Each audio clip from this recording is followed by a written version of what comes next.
Good afternoon. Welcome to the International Resident Forum podcast.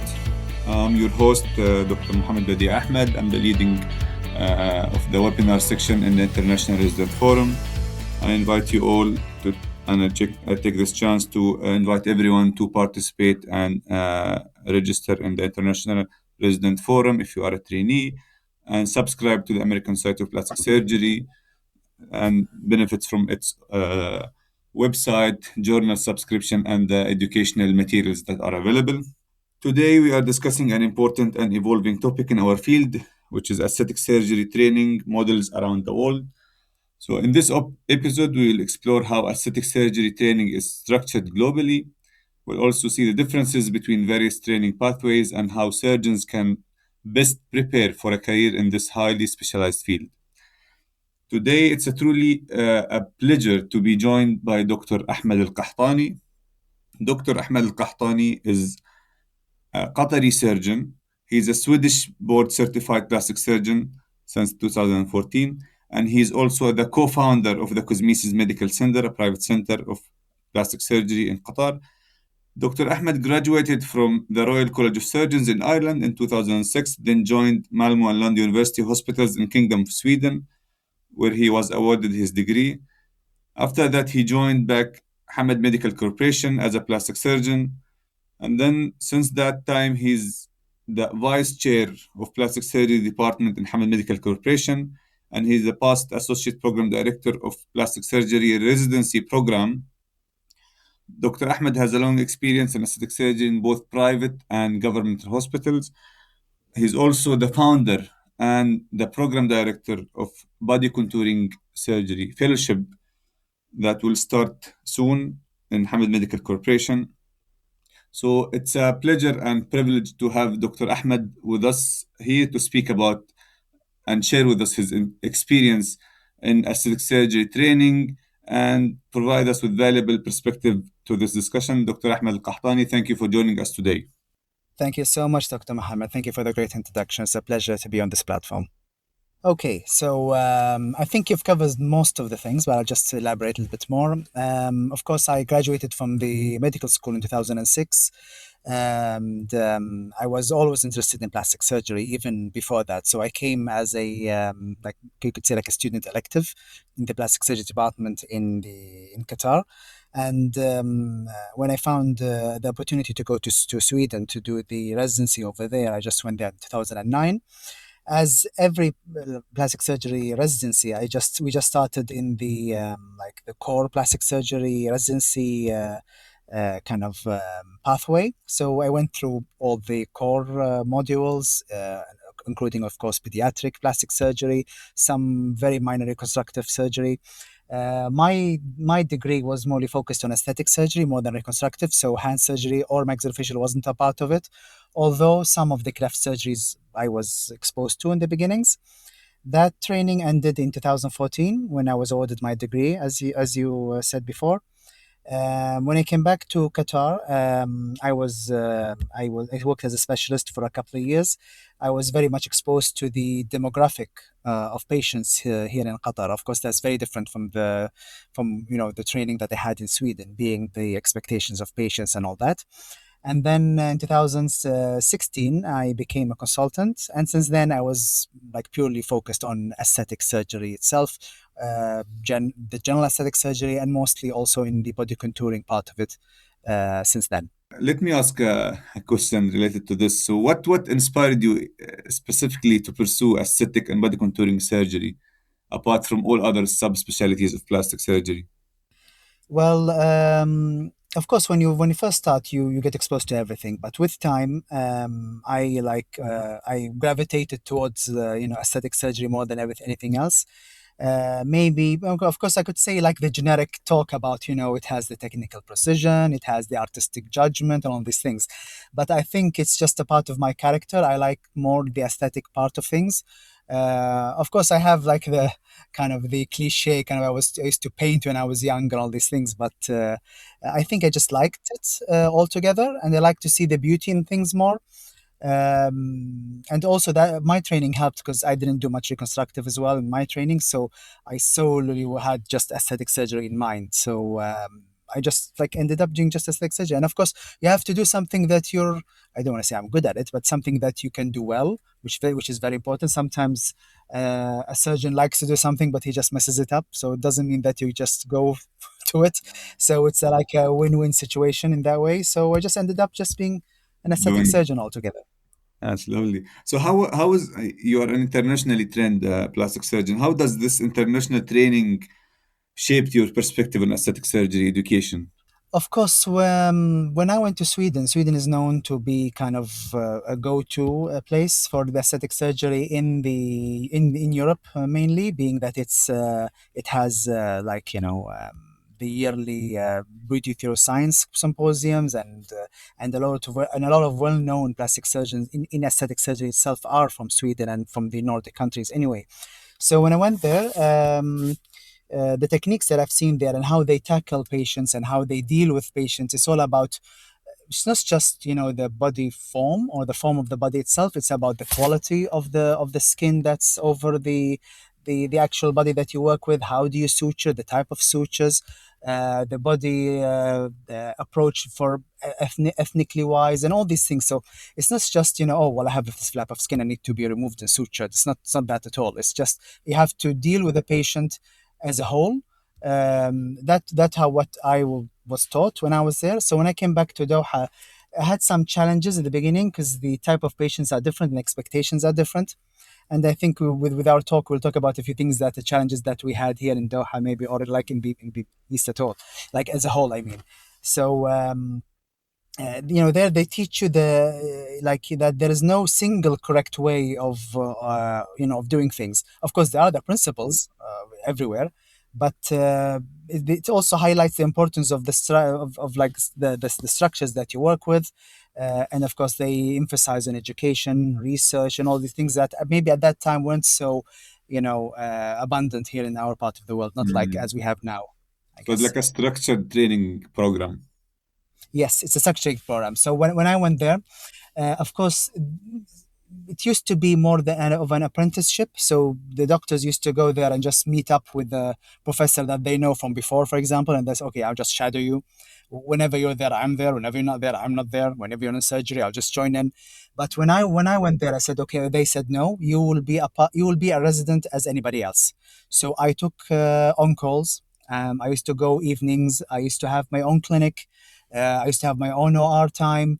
I used to hold like the mortality and morbidity sessions. I had everything like anybody else. Of course, before that I had to learn the language. They speak just Swedish there, like in the hospital. Of course, everybody understands English, but of course they said you will not touch a patient until you learn the language quite Anyway, fluently, so a yes. C level kind of thing. So I did that in the beginning, and I did, thank God, like quite well. So I went through the system very very well. Nice, that's lovely. So this brings us to the next question. We know that plastic surgery and specifically aesthetic surgery is a progressing field, and there are a lot of changes that happened compared to the past. So let me ask you, how has the aesthetic surgery training evolved over the years? You are a program director of a fellowship program, and you used to be the associate program director of a residency plastic surgery program. So, how do you see the differences and the major changes that happened com- before and it's changed now? With time, yes. Of Yes. course, we could say historically, like aesthetic surgery itself, because they never had this kind of structured training, not unlike all the other reconstructive parts of plastic surgery or the pediatrics, at least. So historically, it was just more an informal mentorship or like an apprenticeship in the old times. Now, of course, we've shifted towards more structured residency or fellowships, more defined curricula, a more competency-based assessments, you may say. So there is like a stronger emphasis on patient safety, outcomes. There's tracking of cases, tracking of problems, mostly evidence-based practice. Of course, in Qatar, we have the ACGME accredited program now for the residency, and we'll try to push as well for our fellowship programs as well. We opened the fellowship program for the hand surgery because hand surgery is part of the plastics now in Qatar as well. And we have the breast, the facial, and now soon the body contouring as well. So the shift now is a structured program.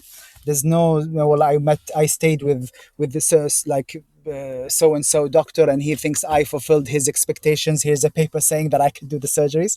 I think it used to be like our older generations were more in that way of doing things. Now it's just it's a full program. Yeah, so that was previously the teaching way of aesthetic surgery. So as you Yeah. mentioned, it's a apprenticeship style rather than a structured program. You shadow a surgeon, and then once he clears you and says you are competent, you go.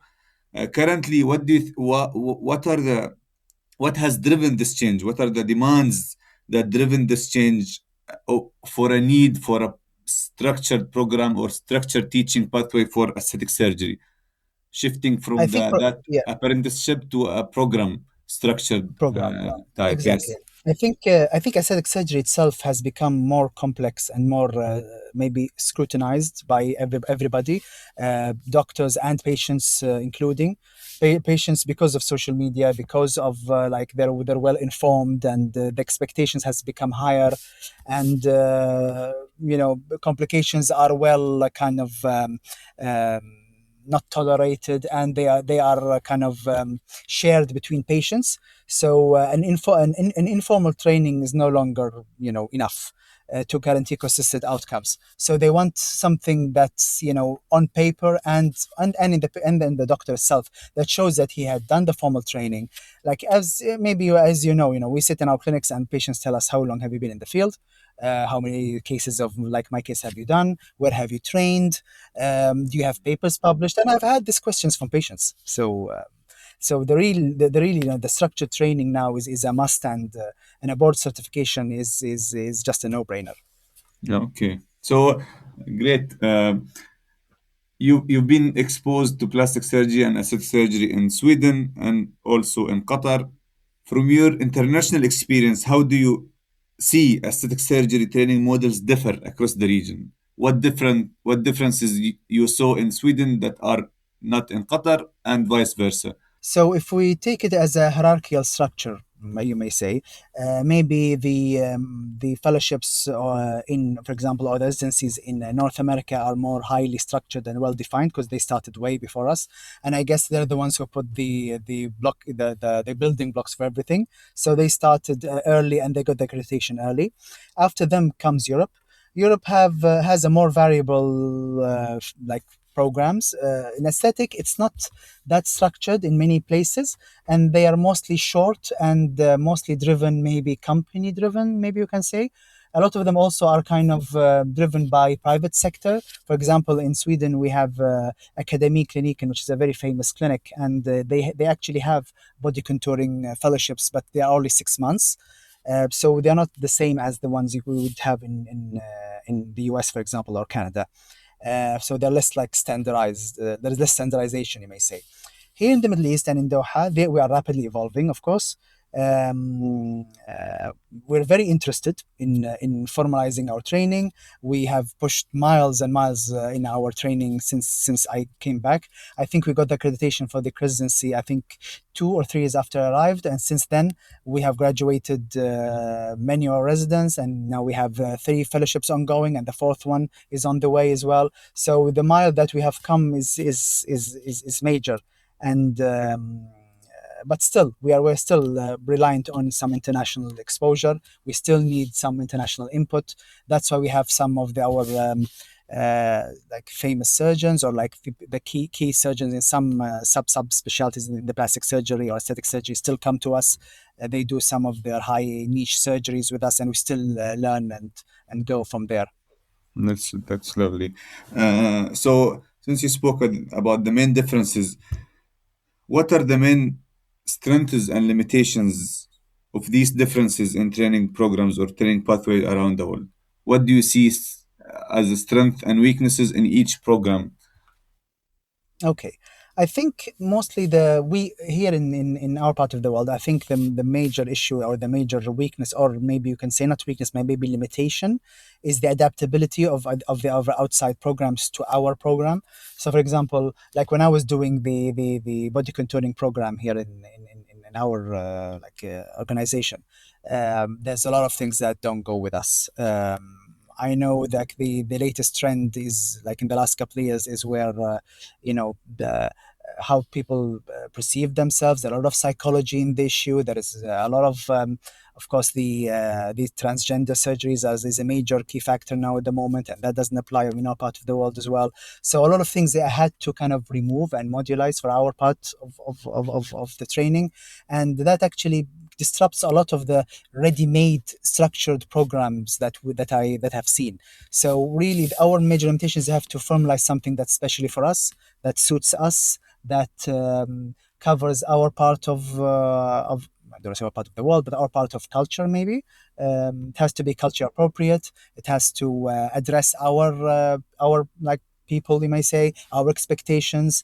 We have to deal a lot with social media here as well. Social media has been a major, I don't want to say like it has a double blade, but the negative blade was also a big deal as well with us, and expectations that are very, very high. Our type of patients are mostly post-bariatric patients. That also was Yes. a limitation. They want something else. They want everything else as well, which also that's the major. When we teach our trainees how to deal with these patients, you deal with them from the beginning, from their psyche first, and then what the expectations are, what are the options that they have, what issues that may arise later on, what can be done. And it's a big deal really to formalize some kind of training that covers all this in the few years that you have, especially in a fellowship type of setting. Yeah. So the cultural differences play a huge role. A major role. Yeah, yeah, Absolutely. huge role, Absolutely. and this and the differences in the programs we see, and this is also Absolutely. noticed. For example, even at the residency level, uh, the kind of exposure we have, for example, in Qatar is totally different than the exposure in, for example, in the US or in Europe, generally. Different Absolutely. procedures, different. Like Yeah. at least as simple, even as simply as the skin type itself. Like I remember when I used to be in Sweden, you have the very white, thin skin of Nordic countries. The way you tackle the tissue there is way different than we have here, where they have the extra melanin and they have like the darkened skin, and they have the hypertrophic scarring, and even the choice of surgery is different, for them. And you have to really think, okay, you have to balance between if that part of the body, is it tight enough, or the scar would be good enough. You have to really get that balance. I remember when I was in Sweden, we don't even think about these things. We just go so and so, and just pull everything. The scar is not an issue. We'll not think about it. It's different for when you Yeah. think about Scarring is a the big approach. deal here in the Middle East, and especially in the GCC countries. You don't want to start with Absolutely. an aesthetic surgery and end up with a hypertrophic or keloid that you will have to manage Absolutely. later on. Fun fact: I think most of the guys that we meet, at least as a guy setting, when we talk about this, they're not plastic surgeons, but they talk about surgeries with me when they see me and stuff, and most of them think that they prefer to see like a partner or whatever, with flappy skin is much more eye pleasing than having a good body with a scar, which is very Yeah. interesting. Yes, yes. It's very interesting. How you perceive this is totally different across countries.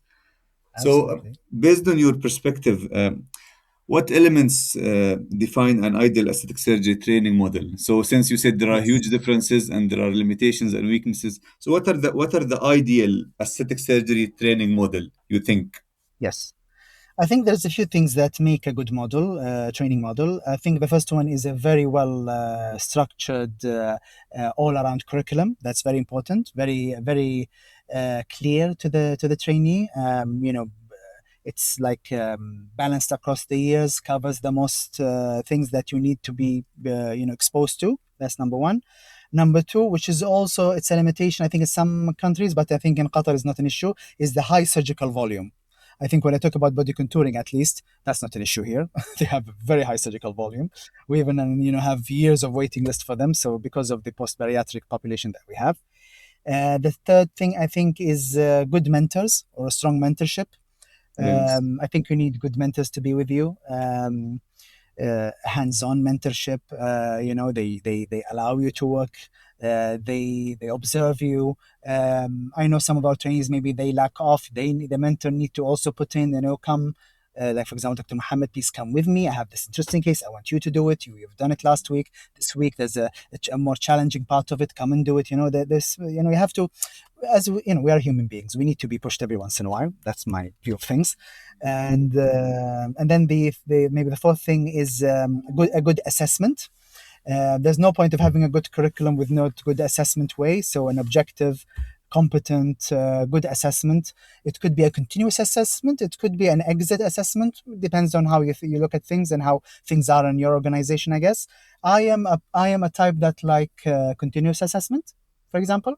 I just look at the whole picture. I believe like putting a trainee in an all or nothing situation is a little bit unfair because there is a lot of things that can happen in that, in an exam, I guess.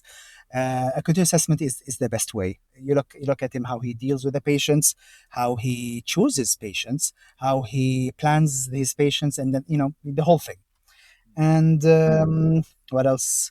I think also a good exposure, maybe that's also, of course, with the high surgical volume, a good exposure of all the techniques and technologies and things.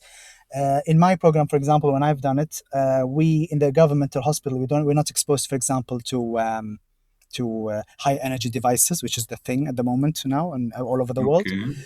High energy devices, of course, are mostly available in the private sector here in Qatar.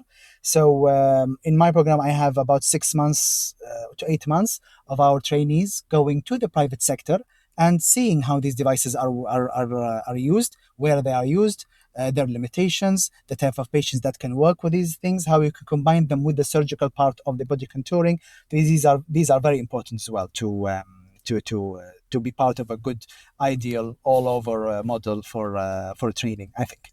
Yeah, that's like because it's very difficult to have a center that have everything in it. So Absolutely. that was my question. If there are any deficiencies, would you send your trainee either to another center or abroad to fulfill the criteria or the objectives that you are looking for? And you mentioned that high energy devices are usually not available in the governmental hospitals, so you have to look for other centers that provide this service. It's a huge part of body contouring and aesthetic Absolutely. surgery. Yeah. Even not just adjuvants, even for example the reconstruction of abdominal wall, for example. Of course we have some of it in our organization in Qatar, but for example the high flap surgeries, for example, for like patients who are deficient, for example, of all abdominal muscles, for example, for any kind of reason, we could just send our trainees well abroad to a center that's specializes in these things just to have an idea of it because you never know, you could need it.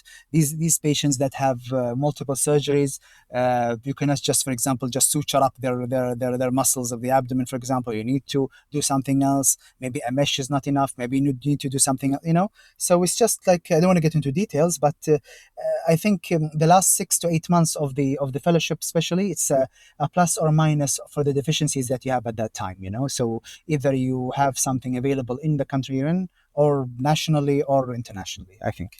Okay, that's lovely. This brings us to another section of the discussion, which is we'll now focus mainly on the fellowship training and sub-specialization, since you are a program director of body contouring fellowship. So, what is the role of a dedicated aesthetic or body contouring fellowship in modern training? Why we have or we need a body contouring fellowship program? We mentioned that we cover part of this in the residency. So what is the need for a sub-specialized training for this kind of procedures? Yes. Of course, all around the world, I think body contouring is inadequately covered training-wise, despite the high demand of it and the high rising numbers of patients that need body contouring. I think it's like anything else. It requires a dedicated, structured program that approaches it safely, especially. I think the more, like in residency, it depends on of course, the program you're in residency. I think most, I don't want, I don't want to slack off our older generations, but most of them think body contouring surgery is just cut and suture. It's just you have a thing that's ptotic or flab or just flabby, just cut it off and suture it where it is, and it's not like that at all. Body contouring is an art. Body contouring is something you have to think about in the patient's perspective before your perspective as a surgeon. Sometimes you think, okay, but this is the best way I do it as a surgeon, but maybe the patient thinks, no, I want it this way because this is my norm. So, and this is how I looked, for example, before, or whatever the patient thinks. So it's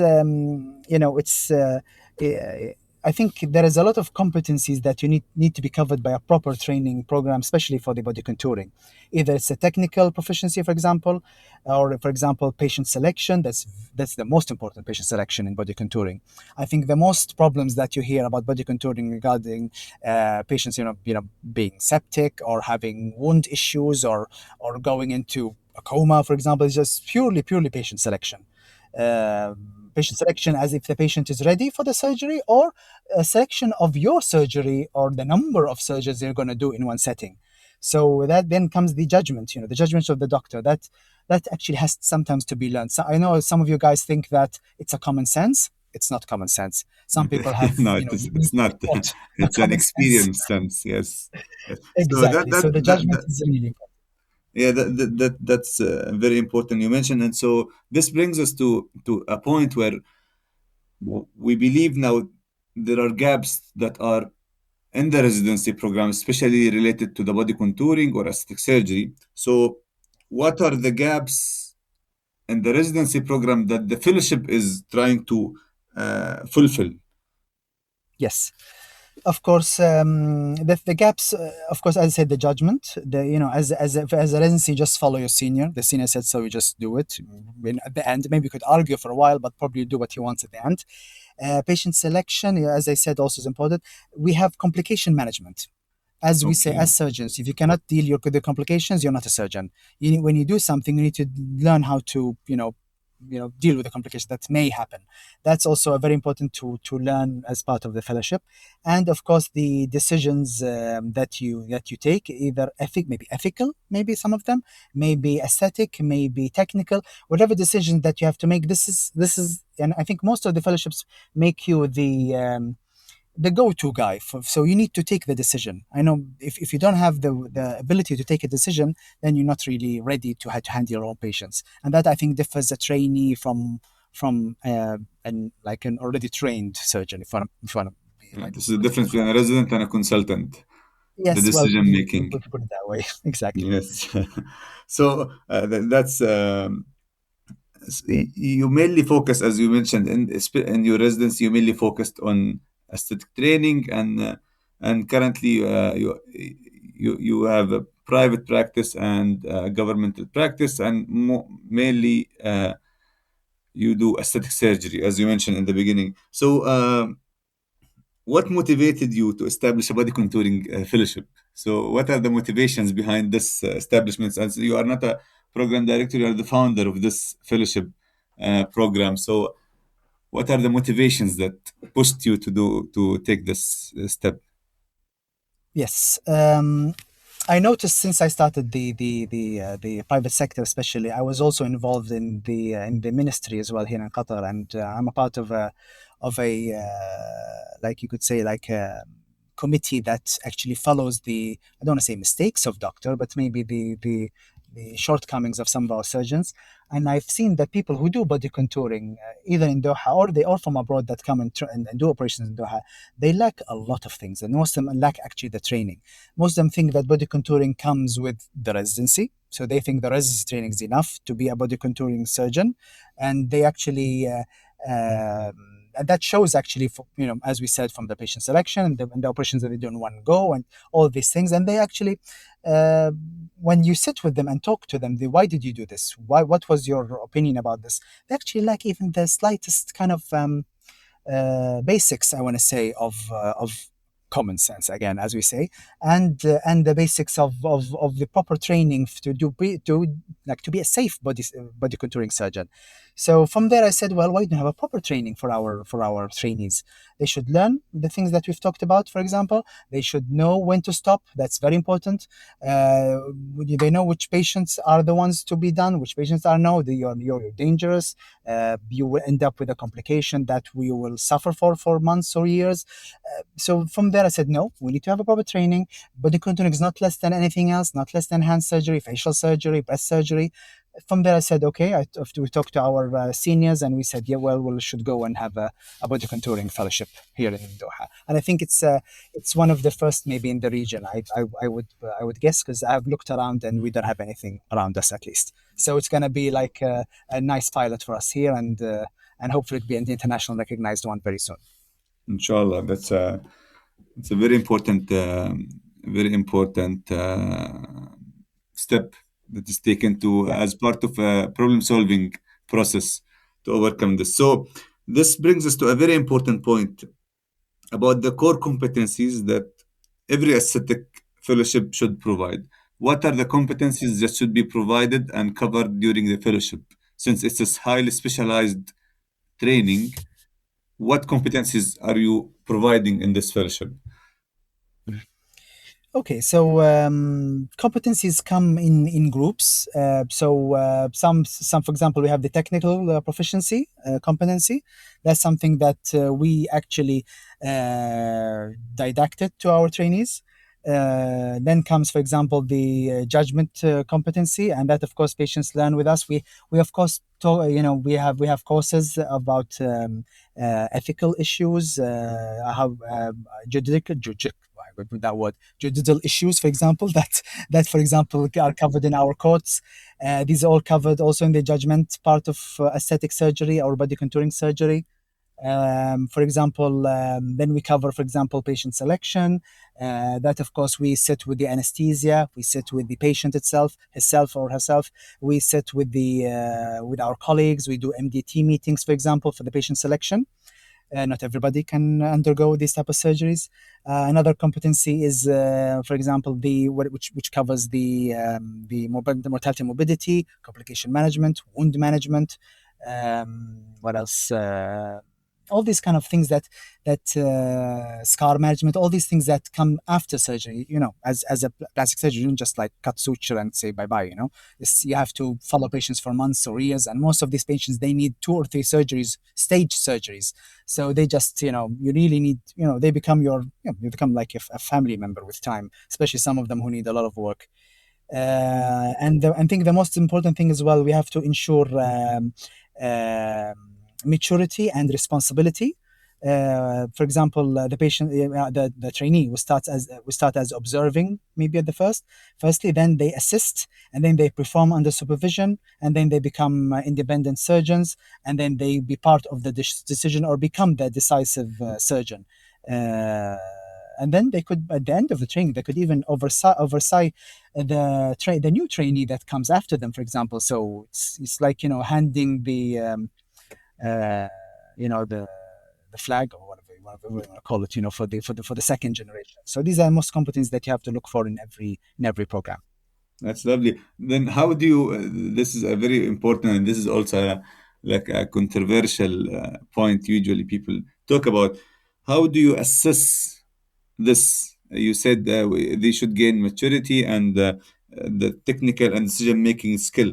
How do you assess this in the fellow? So you grant him the independency, or you grant him the certification to be an independent surgeon. Yeah, of course. Simply, we start like see one, assist one, do one. This is like the old ways of doing things. But of course, the assessments comes like a continuous assessment is being done. Um, uh, uh, of course, we have I don't want to say the written part, but we have the theory part and we have the practical part. The theory part goes in how he, for like the research part of it, the holding the M&Ms, holding the MDT meetings, how he discusses our cases with other departments, with other colleagues. This is one part that shows us how mature he is and how decision making process comes to his mind. And then comes the practical part. Practical part, I think the most important thing as surgeons, when you get a patient, even if he's yours, you just give him the marking pen and say, go ahead, let me see what's your thinking process. And then you could tell, from my perspective, you can tell a trainee if he's, like like in a good path or not from the way he tackles a patient's problem, the questions he takes from the patient, of course in the clinic beforehand, of course he also the questions he asks the patient, the expectations, the how he tackles the care, the possible complications, the way he takes the consent, all these things, they, I think some trainers think it's minute things, but I think it shapes the actual surgeon, how he is and his mentality and how he perceives his patient. Is it just like a piece of, like, a number only, or is it an actual human being? I think these things, we get, and we just have our own scoring card, you may say, that we have, and we just tick all the Yes. boxes without red flags, you know. So I Then think this you, is very important to do it that then way. after that you clear him as an independent surgeon. Yes, of course. When we clear him, then there is the second part, third part coming in, which is the consistency.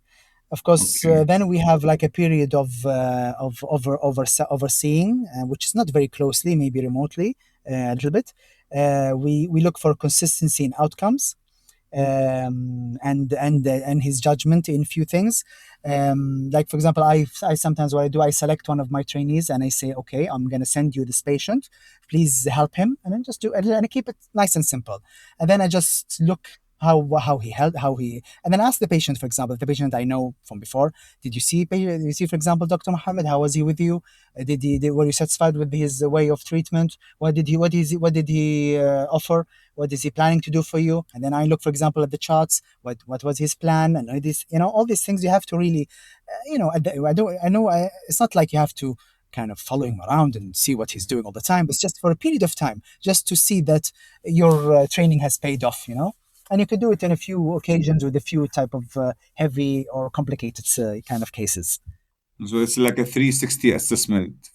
Exactly, Yeah, exactly. okay, that's fine. The last question related to the fellowship program. What any role for like a simulation labs input or cadaveric courses to improve or help the trainee to achieve the competencies you mentioned, or you just mainly rely on the clinical training itself in the hospital?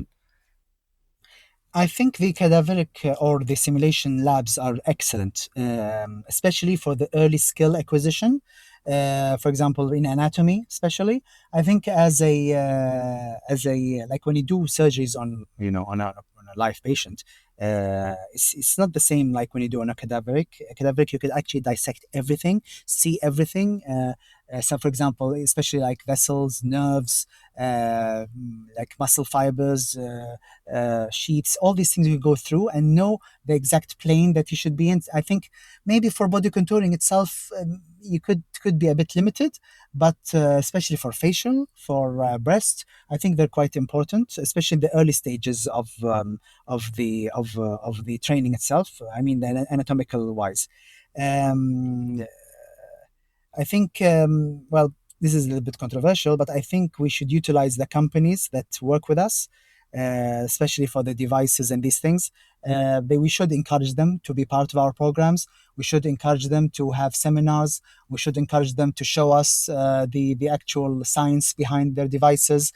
That helps us in our research, helps us in actually to see how our cells kind of react to this energy devices, either radio frequency, heat, the way we tackle the tissue, what tissue actually, is good for these kind of devices.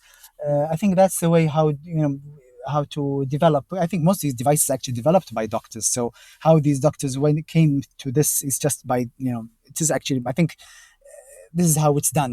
This is how the way of to do things and how to improve things. So these things are, I think, important training tools, but Yeah. still, of So course, that it observership helps is a lot. still the main. Yeah. It helps a lot. The trainees, as you mentioned, especially the early trainees at the beginning of the training to overcome, because it's as many seniors say, it's unsafe to hand a patient to an early or a beginner. It's better to send him to a simulation lab or practice on cadavers to understand purely the surgical anatomy, because anatomies in the book is like mainly topographic anatomy, but once you open patients, anatomy differs a lot.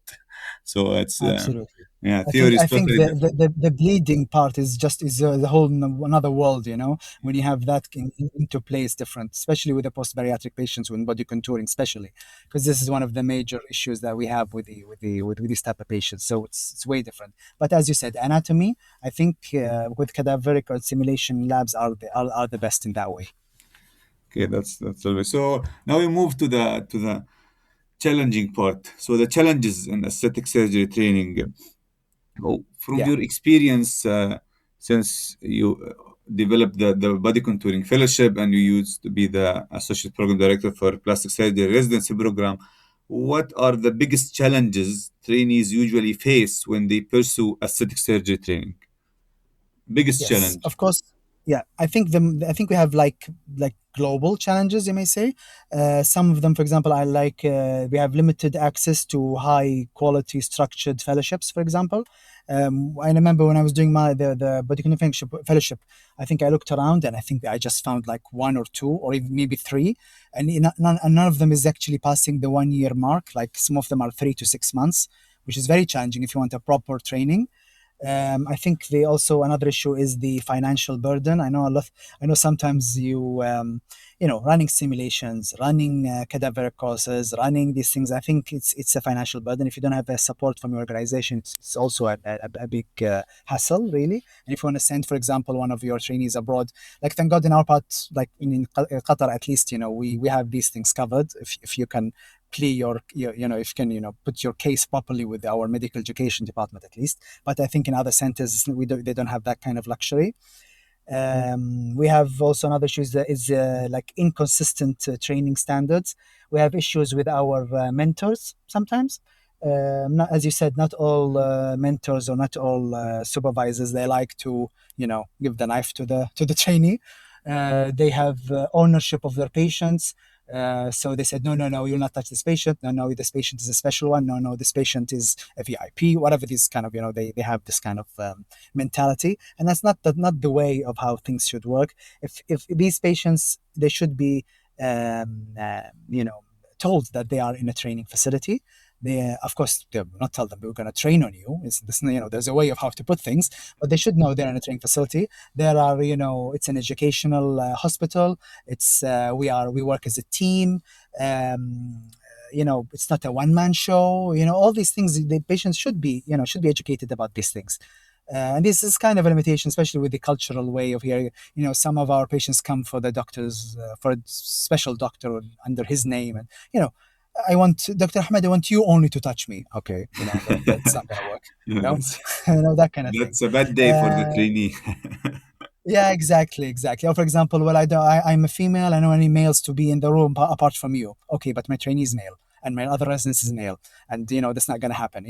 So these things, patients should be educated about these things. That otherwise you'll be stuck. You'll have difficulty gaining hands-on experience. You'll have difficulty seeing cases. This is like the major challenges I think in training. Okay, well, how does social media play a role in influencing the expectation? Because most of them, Positive and negative, yeah. yeah, most of the patients you see, they plan the surgeries based on social media platforms. I've seen this blogger, or I've seen this model doing blah blah blah, and I want the same. So how do you think the social media play the role in influencing that expectation? Yeah, Dr. Mohammed, some patients come to me, they give me the actual name of the procedure. Imagine. I was like, that's too much. So like, it's ridiculous, but it has positives, I may say. It's positive for education. You could educate yourself. We have a lot of great doctors, that share their knowledge, share their experience. It's excellent, especially on the like the famous social media, like Instagram, TikTok, all these things. You could get great exposure for yourself, marketing insight, market yourself as a surgeon, especially if you're aesthetic surgeon. You need to market yourself, unfortunately. Of course, word of mouth is still the main thing, but still, Yeah. you need to market yourself as a board certified, as a guy with a fellowship, that you have been around, you have seen a lot. Maybe share some cases with the public after their consent, these kind of things. So these are the positives of the social media. Negatives, of course, unfortunately, they give patients unrealistic expectations. So I've seen one video that a patient have done liposuction abdomen, back, arms, thighs, lipofilling breast and buttock, and she was taking pictures of herself walking in heels 8 hours after. I was like, come on, really? So these things patients say, okay, why did so and so did an operation of so and so in the country of so and she's fine, and I'm tired, and I'm yeah, that means you guys are back by, you're behind, your ways of doing things are old. So these things, complicate things for us with our patients. And the other way of things as well, like I think it's the same thing as well, like oversimplifying these procedures, like everything's easy, okay, cut it off, I know Yes, it's yes. dangerous, so what, okay, Wrong you're expectation. yeah, he's like, you have diabetes, I cannot do the surgery. Yeah, but my sugar is okay. No, it's not okay. Yeah, your HbA1c is like 8. Okay, and okay, just give me insulin and do it. It doesn't work that way, So they oversimplify things in social media, and this famous lady have done it and she's fine, and this famous lady, okay, but it's not always, the case. You cannot just be safe every time. And the most important thing, especially early in your career, to be a safe surgeon. You don't want to dig a hole Yes, for yourself, in the beginning of your sure. career. You don't want to ruin your career before it begins, as the seniors Exactly. usually say. So, We have seen it, unfortunately. We have seen it. uh, so this takes me to the last section of this podcast. It's a lovely podcast, and we don't feel that the time is ticking towards the end. So I would like to end this with a general advice you would like to give to the resident aspiring to build a career in aesthetic surgery, and also to the fellows, people who finished the residency and are pursuing a fellowship, aesthetic fellowship or body contouring fellowship. So, what advice do you give them? Okay, my advice for residents, I think, start slow. Focus on the fundamentals first. The fundamentals being anatomy, things that puts you like on the map of your program in the beginning. Don't rush.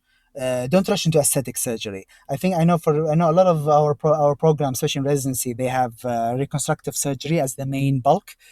If you're a good reconstructive surgeon, you will be a good aesthetic surgeon. You could learn the things that are missing later on. For example, the how to, patient selection, the aesthetic part of things. You could pick it up from your mentors, yes, with during residency, and you can actually learn it with time if you have the basics for it and you have the eye for it. But I mean, skill-wise, with your hands, I think don't rush into aesthetic surgery at the beginning. You could do your reconstructive, you could do your hands surgery, you could do your maxillofacial, whichever your program, focuses on, being that you are, for example, a governmental or a regional hospital, that they focus on. Then you could just learn the aesthetic surgery later on. So this is my main advice for the residents. For choosing a fellowship, you have to look for a few things, I think. First thing, you should look for the case volume. You have to go to a fellowship program that has a lot of volume of cases. I know some fellowship programs are great. They have a good name, but they are in a rural area that you do 2 or 3 cases per month and that's it. And then you get a certificate of this like very nice place, and then you come and you don't know how to do anything because you have done just a number of cases during the 2-year fellowship that you've done. I think the volume of cases is very important for you. Trial and error is a big part of learning. Unfortunately, it is what it is, so that's the first thing. Your mentor involvement and your mentorship is very important. Pick a good mentor. I know it's not a luxury that you can pick your good mentor every time, but if you're lucky enough to have a good mentor that doesn't hold back on his knowledge, doesn't own everything, and it's mine, and he gives you, you're very lucky to have a good mentor, and you'll be in excellent, hands if you have good. But you have the choice to choose a mentor, choose a good one, and always have hands-on experience. I've seen a lot of trainees that come with PhDs, with great papers, with excellent way of tackling things in theory, but in the OR, nothing. You're still a surgeon. Your hands are the most, your hands are your money-making, tool, if I put it that way, later on in life, maybe. So you need to be a good surgeon as well. I don't want, we don't want trainees coming in with, well, I was in so-and-so, and, and I did that, and I was involved with this mentor, and we've did the research, and we've done the stem cells that you inject here, all these kind of things. And then, okay, what do you think of this patient that has, for example, this deformity, and is like, nah, let me check the books. You know what I mean. As surgeons, this week that we see a lot of these things. Well, the last bit, I think it's differ from person to another. We say a master of all things, a jack of all trades is master of nothing. Yes. Some specialization. I think yes, specialization is the way forward now. That comes, I think, later in life as well. You have to be good in the thing that you want to specialize in. I know a lot of our colleagues, they like to do rhinoplasties and they suck at it, So, don't pick something that's a trend because everybody wants rhinoplasty. I want to go there. Don't do something that's fast money. Well, I'll take something that's a daycare surgery. It's a fast money making tool. I'll just go there. No, you have to be good at it.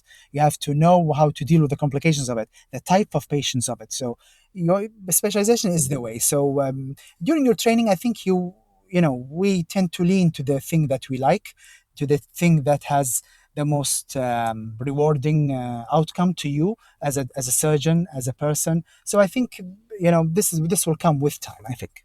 Yes, that's lovely.